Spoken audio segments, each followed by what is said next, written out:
அனைவருக்கும் வணக்கம். இன்னைக்கு நம்ம குழந்தை மொழியும் சேனல்ல முக்கியமான டிப் தான் பார்க்க போறோம்.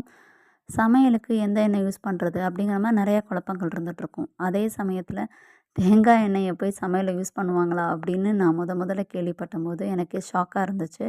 ஆனால் தேங்காய் எண்ணெய் நிறையா ஹெல்த் பெனிஃபிட்ஸ் இருக்குன்றதை கேட்டதுக்கப்புறம் நம்மளும் சேர்த்துக்கணுமே, ஆனால் இது வரைக்கும் சேர்க்காததை எப்படி சேர்க்குறது அப்படின்னு வியர்டாக இருந்துச்சு.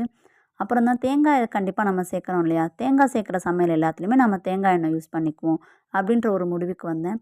இப்போது நான் எங்கள் சமையலில் தேங்காய் எதெல்லாம் அரைச்சி ஊற்றுறோமோ, தேங்காய் அரைக்கிற சட்னிகள்லாம் துவையல்கள்லாம் நானும் இப்போ தேங்காய் எண்ணெய் சேர்த்துக்க ஆரம்பிச்சிட்டேன்.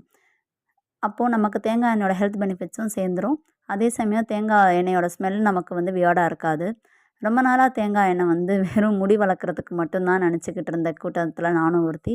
நீங்களும் அதே மாதிரி எத்தனை நாளாக நினச்சிக்கிட்டு இருந்தீங்க? அதையும் சமையலில் யூஸ் பண்ணலாம் அப்படிங்கிறத எப்படி தெளிஞ்சு வந்தீங்கங்கிறத கமெண்ட் செக்ஷனில் கமெண்ட் பண்ணுங்கள். Thank you.